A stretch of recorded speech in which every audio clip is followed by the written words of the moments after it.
Hey everybody, this is my 20-gallon open-topped office tank, and I want to shoot some video of my thick-lipped gourami you can see swimming around there, that orange fish.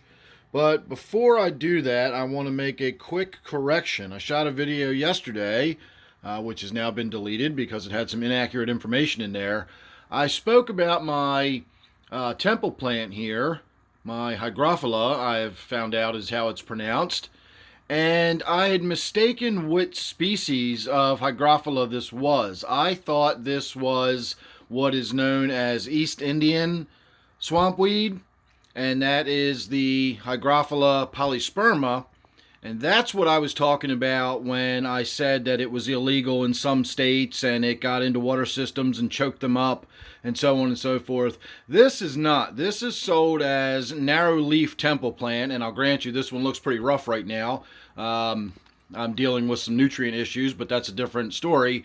This is Hygrophila coriambosa, and it is not any kind of issue or problem or invasive species that I know of, and this is sold under the aquarium hobby name of narrow-leafed temple plant. And so there's no issues with this whatsoever as far as what states I ship it to and so on and so forth. I was thinking this was a very different species than it is. The species I was talking about actually has a very sort of reddish appearance and an oval shaped leaf rather than these long narrow pointed leaves like this. Looks very, very different. You're not going to mistake the two. In fact, the one that I was talking about, the East Indian swampweed, looks more like a Ludwigia than it does a temple plant. It has these sort of rounded oval leaves that are more of a reddish color than the green of the temple plant here. So my bad on that one. I messed up again and gave you some bad information, but that video has now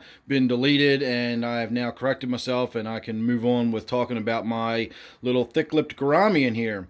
If you will notice, it is sort of doing this back and forth pace. From one end of the tank, it kind of checks out the glass and then swims back to the other end of the tank. And I was watching it earlier from a little bit of a distance. I was in the recliner on the other side of the room. Not that this is a big room necessarily, but I'm normally right by the tank, and it usually distracts him. He doesn't seem to be paying much attention to me now.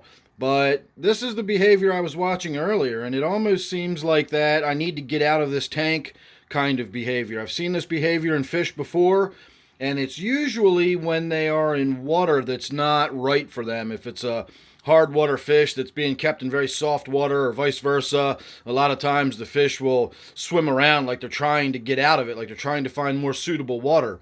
And I'm not sure if that's the case with this gourami, because my water certainly should be suitable for this gourami, but it really sure doesn't look like it's happy with being in this tank. I've been watching this behavior quite a bit today, and I don't know what to do about it. It's definitely not showing signs of aggression. It doesn't seem like it's bothering any of the other fish, but it's going to drive me nuts if it doesn't stop doing this at some point. It's just relentless. It just keeps swimming back and forth like it's just desperate to get out of this tank. So the only thing I can think is possibly the water is too warm for it, and maybe it would prefer to be in a slightly cooler tank. This tank is 85 degrees, well, just under 85 degrees, about 83 to 84 degrees, depending on whether we've got the heat running or it's, cooling down just a little bit. But it fluctuates around the mid-80s, and I wouldn't think that would be too warm for a gourami to deal with. I've got the air stone, and then, of course, the gourami is a labyrinth fish to begin with, so if there was an issue with low oxygen in the water, it would certainly not be an issue for the gourami. And yet this gourami is just constantly doing this back and forth, back and forth. It's driving me nuts. So I think what I'm probably going to do is just take it out of this tank and go put it in my 55-gallon gourami tank. And if it just swims around back and forth in there all day, it's got lots of space to do it in, and I won't be in there most of the day watching it, so it won't drive me nuts like it's been doing here in my office tank. This is the reason I bought Danios one time when I was fairly new in the fish keeping, and I have never bought a Danio since, because this to me is what the kind of behavior behavior you get from Danio's. It's almost frantic. It's just this constant, relentless back and forth, dashing and darting around. And some people enjoy that. Some people think it's relaxing. I think it's maddening. And this is really starting to bug me, watching this fish just constantly swimming back and forth like this. And so I think tonight is going to be the final night that we have this thick-lipped gourami in this tank. This is going to be making its way downstairs into my gourami